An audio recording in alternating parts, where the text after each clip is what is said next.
Hi friends, ಎಲ್ಲರೂ ಹೇಗಿದ್ದೀರಾ? ಎಲ್ಲರೂ ಚೆನ್ನಾಗಿದ್ದೀರಾ ಅಂತ ಅನ್ಕೋತೀನಿ. ನಾನು ತುಂಬ ಚೆನ್ನಾಗಿದ್ದೀನಿ. ಇವತ್ತಿನ ಟಾಪಿಕ್ ಏನು ಅಂತ ನಿಮ್ಗೆ ಆಲ್ರೆಡಿ ಕಂಪ್ಲೇಂಟ್ ಕೂಡ ಗೊತ್ತಾಗಿರುತ್ತೆ. ಇವತ್ತಿನ ಟಾಪಿಕ್ ಏನು ಅಂತ ಏನಕ್ಕೆ ಮಾತಾಡೋಕೆ ಬಂದಿದ್ದೀನಿ ಅಂದರೆ, ಇದ್ರ ಬಗ್ಗೆ ನಂಬೋರು ಇದ್ದಾರೆ, ನಂಬ್ದಿರೋರು ಇದ್ದಾರೆ. ಇವಾಗ ನೀವು ವಿಡಿಯೋ ನೋಡ್ತಿದ್ರಲ್ಲ, ನೀವು ದೇವ್ರು ನಂಬ್ತೀರಾ? ನೀವು ದೇವ್ರನ್ನ ನಂಬ್ತೀರಾ ಅಂದರೆ ದೇವರನ್ನು ನಂಬಲೇಬೇಕು, ಓಕೆನಾ? ಈಗ ಗಾಳಿ ಕಾಣಿಸಲ್ಲ ನಿಜ, ಹಂಗಂತ ನಾವು ಉಸಿರಾಡ್ತಿಲ್ವಾ ಅಲ್ವಾ? ಈಗ ದೇವರು ನಮ್ಮ ಕಣ್ಣಿಗೆ ಕಾಣಲ್ಲ, ಬಟ್ ಮಿರಾಕಲ್ ಆಗಲ್ವಾ? ಅದು ನಮಗೆ ಒಳ್ಳೇದು ಮಾಡ್ಕೊಡ್ತಾನೆ ಅಂತ ಕೈ ಮುಗಿತೀವಿ ತಾನೆ, ಹಂಗೆ ದೇವನೂ ಕಾಣಲ್ಲ. ಅದೇ ಥರ ನಮಗೆ ಪ್ರಾಬ್ಲಮ್ಸು ಮಾಡ್ತಾರೆ, ಅದು ನಿಜ. ಅಂತ ನಾವು ಕಣ್ಣಾರೆ ಕಂಡ್ರು ಪ್ರಮಾಣಿಸಿ ನೋಡುವಂಥ ಮುಂಚೆಗಳೇ ಗಾದೆ ಇದು, ಓಕೆನಾ? ಒಬ್ರ ಬಗ್ಗೆ ನಾವು ಗೊತ್ತಿಲ್ದೇ ತಿಳ್ಕೊಂಡೇ ಒಬ್ರ ಬಗ್ಗೆ ಮಾತಾಡೋದು ತಪ್ಪು. ಇವಾಗ ಈ ಥರ ಇನ್ಸಿಡೆಂಟ್ ತುಂಬ ನಡೆದಿರುತ್ತೆ ರೀ, ಯಾರಿಗೂ ಬೆಳಕಿಗೆ ಬಂದಿರಲ್ಲ, ಪಬ್ಲಿಸಿಟಿ ಆಗಿರಲ್ಲ. ಪಾಪ ಅಲ್ಲೊಬ್ರದ್ದು ಯಾರ್ದೋ ಪಬ್ಲಿಸಿಟಿ ಆಗಿ ಇವಾಗ ಅವ್ರದ್ದು ಎಷ್ಟು ಮಾನ ಮರ್ಯಾದೆ ಹೋಗಿದೆ ಗೊತ್ತಾ? ಅವ್ರ ಖಿನ್ನತೆಗೊಳಗಾಗಿದ್ದಾರೆ, ಅವರಿಗೆ ಬ್ರೈನ್ ಸ್ವಲ್ಪ ಇದಾಗಿದೆ, ಹಂಗೆ ಹಿಂಗೆ ಅಂತೆಲ್ಲ ಹೇಳ್ತಿದ್ದಾರಲ್ಲ. ಅವ್ರ ಬಗ್ಗೆ ಮಾತಾಡೋಕೆ ನೀವು ಯಾರು? ಅವ್ರ ಪ್ರಾಬ್ಲಮ್ಸ್ ಅವ್ರಿಗೆ ಗೊತ್ತು, ಅದೇನಾದ್ರು ನಿಮಗೆ ಗೊತ್ತಾ? ಅವ್ರಂಗ ನಿಮ್ಮ ಹತ್ರ ಶೇರ್ ಮಾಡ್ಕೊಂಡಿದ್ದೆ ತಪ್ಪ? ಅದ್ರ ಏನು ತಪ್ಪು ಅಂತ ಹೇಳ್ತೀರಾ? ಹಂಗೆ ತಪ್ಪಿದ್ರೆ ಹೋಗಿ ಸರಿ ಮಾಡಿ. ಈಗ ದೇವಭೂತ ಎಲ್ಲ ಇಲ್ಲ ಹಂಗೆ ಹಿಂಗೆ ಅಂದ್ರೆ ಹೋಗಿ ನೀವು 2 days ಅವ್ರ ಮನೇಲಿ ಇರಿ, ಎಕ್ಸ್ಪೀರಿಯನ್ಸ್ ಮಾಡಿ. ಅವಾಗ ನಂಬ್ತಿರೋ ನಂಬಲ್ವೋ ಬಂದ್ಬಿಟ್ಟು ಹೇಳಿ. ಆಮೇಲೆ ನೀವು ಎಕ್ಸ್ಪೀರಿಯನ್ಸ್ ಮಾಡಿ, ನಿಮ್ಗೆ ಎಕ್ಸ್ಪೀರಿಯನ್ಸ್ ಆಗಲ್ಲ ಅಂತ ಹೇಳಿ ಅದು ಸುಳ್ಳು ಅಂತ, ಅದನ್ನು ಪ್ರೂವ್ ಮಾಡಿ, ಓಕೆನಾ? ಎಲ್ಲೋ ಕುತ್ಕೊಂಡು ಎಲ್ಲೋ ಮಾತಾಡೋದಲ್ಲ. ಏಕೆಂದರೆ ನನ್ನ ಫ್ರೆಂಡಿಗೆ ಒಬ್ರು ಎಕ್ಸ್ಪೀರಿಯನ್ಸ್ ಆಗಿದೆ. ಒಬ್ರು ಮನೆಗೆ ಹೋಗಿದ್ರು, ಮನೆಗೆ ಅಂದರೆ ಅವ್ರು ಬಾಡಿಗೆ ಮನೆಗೆ ಹೋಗಿದ್ರು. ಆ ಮನೆ ನೋಡೋಕೆ ತುಂಬ ಚೆನ್ನಾಗಿದೆ, 1 BHK ಮನೆ. ಹೋಗಿ ಅವ್ರು ಒಂದು 15 days ಆಗಿಲ್ಲ, ಅಮಾವಾಸ್ಯೆ ಹುಣ್ಣಿಮೆ ಟೈಮಲ್ಲಿ ಪ್ರಾಬ್ಲಮ್ ಸ್ಟಾರ್ಟ್ ಆಯಿತು. ಮುಂಚೆ ಚೆನ್ನಾಗೇ ಇತ್ತು ಆ ಮನೆ ಎಲ್ಲ ಥರನೂ ಮಾಡಿದ್ದಾರೆ, ಎಲ್ಲ ಥರನೂ ಚೆನ್ನಾಗಿದೆ. ಆ ಮನೆ ನೋಡಿದ ತಕ್ಷಣ ಇಷ್ಟ ಆಗುತ್ತೆ. ಒಂದು ಫ್ಯಾಮಿಲಿ ಇರೋಕ್ಕೆ ತುಂಬ ಚೆನ್ನಾಗಿದೆ ಆ ಮನೆ. ಅವರು ಒಂದು 15 days ಏನೂ ಪ್ರಾಬ್ಲಮ್ ಇರಲಿಲ್ಲ. ಅಮಾವಾಸ್ಯೆ ಹುಣ್ಣಿಮೆ ದಿವಸ ಹತ್ತತ್ರ ಬಂತು ಅಂದಾಗ ಆಮೇಲೆ ಏನಾದ್ರು ಸೌಂಡ್ ಆಗೋದು, ಆಮೇಲೆ ಯಾವಾಗಲೂ ಒಂಥರ ನೆಗೆಟಿವಿಟಿ ಫೀಲ್ ಆಗೋದು, ಹೋಗಿದ ತಕ್ಷಣ ಪಾಸಿಟಿವ್ ಫೀಲ್ ಆಗೋಲ್ಲ, ಆ ಥರ ಆಗ್ತಿತ್ತಂತ ಅವ್ರಿಗೆ. ಆಮೇಲೆ ಅವ್ರ ಮನೇಲಿ ಒಂದು ಬೆಕ್ಸ್ ಹಾಕಿದ್ರು.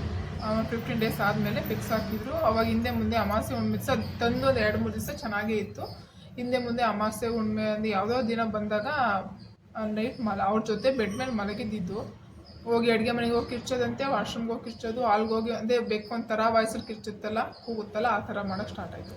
ಒಂದಿನ ಓಕೆ, 2 ದಿನ ಓಕೆ, ಗ್ಯಾಪ್ ಆ ಥರ ಮಾಡಿದಾಗ ಅವ್ರಿಗೆ ಡೌಟ್ ಬಂತು. ಆ ಡೌಟ್ ಬಂದ್ಬಿಟ್ಟು ಹೋಗಿ ಶಾಸ್ತ್ರ ಕೇಳಿದಾಗ ಹೇಳಿದ್ರಿ, ಮನೇಲಿ ಒಂದು ಹುಡುಗಿ ಸೂಸೈಡ್ ಮಾಡ್ಕೊಂಡಿದ್ದಾಳೆ, ಸೊ ಹಂಗಾಗಿ ಆ ಮನೇಲಿ ನೀವು ಇರಬೇಡಿ, ನೆಗೆಟಿವಿಟಿ ಜಾಸ್ತಿ ಇದೆ, ನಿಮಗೆ ಪ್ರಾಬ್ಲಮ್ ಆಗುತ್ತೆ ಅಂತ ಹೇಳಿದಾಗ ಓನರ್ನ ಹೋಗಿ ವಿಚಾರಿಸಿದ್ರೆ ಓನರ್ ಏನೂ ಇಲ್ಲ ಕಣಮ್ಮ ಅಂತ ಹೇಳಿದರು. ಬಟ್ ಆ ಮನೇಲಿ ಲಾಸ್ಟಿಗೆ ಓನರ್ ಹೋಗ್ಬೇಕು ಹೇಳಿದ್ರಂತೆ. ಓಕೆ ಒಂದು ಹುಡುಗಿ ಸೂಸೈಡ್ ಮಾಡ್ಕೊಂಡಿದ್ಲು, ಬಾಡಿಗೆಗೆ ಬಂದಿದ್ರು, ಅವ್ರದ್ದು ಗಂಡ ಹೆಂಡತಿ ಏನು ಪ್ರಾಬ್ಲಮ್ ಆಯ್ತೋ ಗೊತ್ತಿಲ್ಲ, ಅವ್ರು ಸೂಸೈಡ್ ಮಾಡ್ಕೊಂಡಿದ್ರು, ಅವಾಗಿಂದ ಪ್ರಾಬ್ಲಮ್ ಅಂತ ಹೇಳಿದ್ರು. ಬಟ್ ಎಲ್ಲ ಥರ ಪೂಜೆ ಮಾಡಿಸಿದ್ವಿ, ಏನು ಇಲ್ಲ ಕಣಮ್ಮ ಅಂತ ಹೇಳಿದ್ರಂತೆ. ಬಟ್ ಅವ್ರು 15 days 1 monthಗಿನ ಮನೆ ಖಾಲಿ ಮಾಡಿಬಿಟ್ರು, ಓಕೆನಾ? Own experience. ಅವ್ರ ಯಜಮಾನ್ರಿಗೆ ಬಂದ್ಬಿಟ್ಟು ಹೆಂಗಾಗಿದೆ ಅಂದರೆ, ನಿಮಗೆ ನೈಟ್ ಬಂದ್ಬಿಟ್ಟು ನೀನೇನಕ್ಕೆ ಈ ಮನೇಲಿ ಇದೆಯಾ, ಇದು ನಂದು ಮನೆ ಅಂತ ಎದೆ ಮೇಲೆ ಕುತ್ಕೊಂಡು ಇಟ್ಕೊಂಡು ಇದು ನಂದು ಮನೆ, ಖಾಲಿ ಮಾಡು, ನನ್ನ ಮನೆಗೆ ಯಾರೂ ಬರೋಂಗಿಲ್ಲ, ಇದು ಹಂಗೆ ಹಿಂಗೆ ಅಂತೆಲ್ಲ ಕನ್ಸಲ್ಲಿ ಫುಲ್ ಕನಸು ಅಂದರೆ ಲೈವಾಗಿ ಕಣ್ಣು ಮುಂದೆನೇ ಬಂದಿರೋ ಥರ. ಅವ್ರು ಎದ್ಬಿಟ್ಟು ಅಷ್ಟೊತ್ತಿನೆಲ್ಲ ಕಿರಿಚ್ಕೊಂಡು ಫ್ರೆಂಡ್ಸ್ಗೆಲ್ಲ ಫೋನ್ ಮಾಡಿ ಕರೆಸ್ಕೊಂಡು ಫುಲ್ ಗಡಗಡ ಅಂದ್ಕೊಂಡು ಅವತ್ತು ಬೆಳಗಕ್ಕೆ ಮನೆ ಖಾಲಿ ಮಾಡಿದರು, ಓಕೆನಾ? ಇದೆ ದೆವ್ವ ಭೂತ ಅದೆಲ್ಲ ಇದೆ, ನಾನು ನಂಬ್ತೀನಿ, ಟ್ರಸ್ಟ್ ಮೀ. ನಮ್ದು ಅಕ್ಕಪಕ್ಕ ಮನೆಗಳಲ್ಲೂ ಎಕ್ಸ್ಪೀರಿಯೆನ್ಸ್ ಆಗಿದೆ, ನನಗೆ ಈ ಥರ ಫ್ರೆಂಡ್ ಸರ್ಕಲಲ್ಲೂ ಎಕ್ಸ್ಪೀರಿಯೆನ್ಸ್ ಆಗಿದೆ. ಅವ್ರು ಹೇಳೋದನ್ನು ಕೇಳ್ತೀನಿ, ನಾನು ನಂಬ್ತೀನಿ, ಓಕೆನಾ? ಬಟ್ ನಾನು ನೈಟ್ ಅಂದರೆ ಭಯ ಪಡ್ತೀನಿ. ಸೊ ಹಂಗಾಗಿ ನಾನು ಊರ ಕಡೆನೂ ಕೆಲವೊಂದು ಟೈಮಲ್ಲಿ ಹೊರಗಡೆ ಸೌಂಡ್ ಆಗುತ್ತೆ ಅನ್ನೋದೆಲ್ಲ ನಾನು ಕೇಳಿದ್ದೀನಿ, ಬಟ್ ಎಲ್ಲೂ ನೋಡಿಲ್ಲ, ಕೇಳಿಸ್ಕೊಂಡಿದ್ದೀನಿ. ಅದೆಲ್ಲ ನಿಜ. ಒಬ್ಬರ ಬಗ್ಗೆ ಗೊತ್ತಿಲ್ಲದೇ ತಪ್ಪಾಗಿ ಮಾತಾಡ್ಬಿಡಿ. ಇವಾಗ ಅವ್ರ ಫ್ಯಾಮಿಲಿ ಹೆಂಗಾಗಿದೆ ಅಂದರೆ, ಅವ್ರು ಫಸ್ಟ್ ಆಫ್ ಆಲ್ ಅವ್ರ ಫ್ಯಾಮಿಲಿನ ಪಬ್ಲಿಸಿಟಿ ಮಾಡಿದ್ದೇ ತಪ್ಪು. ಈಗ ಅವ್ರ ಮಕ್ಳ ಕತೆ ಏನು?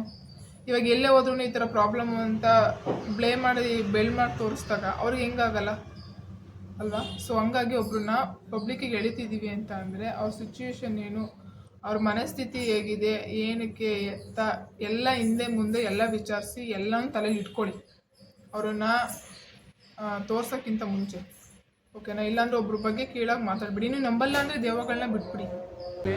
ನಂಬರು ಅಷ್ಟು ಜನ ಇದ್ದಾರೆ, ನಂಬಿರೋರು ಅಷ್ಟು ಜನ ಇದ್ದಾರೆ.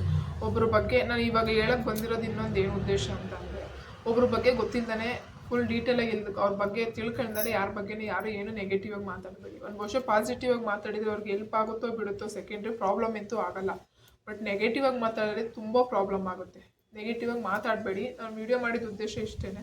ಬಟ್ ನಾವು ವೀಡಿಯೋ ಮಾಡೋದನ್ನು ಪಾಸಿಟಿವ್ ಆಗಿ ಮಾಡಿದ್ದಿದ್ದರೆ ಪಾಪ ಅವ್ರಿಗೇನು ಪ್ರಾಬ್ಲಮ್ ಆಗ್ತಿರ್ಲಿಲ್ಲ. ಇವಾಗ ನೋಡಿ, ಕೆಲವಷ್ಟು ಜನ ನೆಗೆಟಿವ್ ಆಗಿ ಮಾಡಿದರೆ, ಕೆಲವಷ್ಟು ಜನ ಪಾಸಿಟಿವ್ ಆಗಿ ಮಾಡಿದ್ದಾರೆ. ಅದರಿಂದ ಅವ್ರಿಗೆ ಎಷ್ಟು ಮೆಂಟಲಿ ಟ್ರಸ್ಟ್ ಆಗಿರುತ್ತೆ ಅಂತ ಅಂದರೆ, ತುಂಬ ಇನ್ನೂ ಕುಗ್ಗೋಗಿರ್ತಾರೆ. ನಮ್ಮ ಪ್ರಾಬ್ಲಮ್ಸ್ ಇರೋದನ್ನ ಹೇಳ್ಕೊಂಡು ಏನಪ್ಪ ಸುಳ್ಳು ಅಂತಿದ್ದಾರೆ, ನಾವು ಇವ್ರ ಮುಂದೆ ನಮ್ಮ ಮಾನ ಮರ್ಯಾದೆ ಹೋಯ್ತು, ಹಂಗೆ ಹಿಂಗೆ ಅಂತ ಅವ್ರ ಮೈಂಡ್ಸೆಟ್ಟಿಗೆ ಹೋಗ್ಬಿಟ್ಟಿರುತ್ತೆ.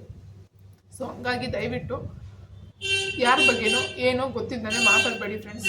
ಇಷ್ಟೇ ನಾನು ಮಾತಾಡೋಕೆ ಬಂದಿದ್ದು. ಓಕೆ ಫ್ರೆಂಡ್ಸ್, ಈ ವಿಡಿಯೋ ನಿಮ್ಗೆ ಇಷ್ಟ ಆಯಿತು ಅಂತ ಅಂದ್ಕೋತೀನಿ.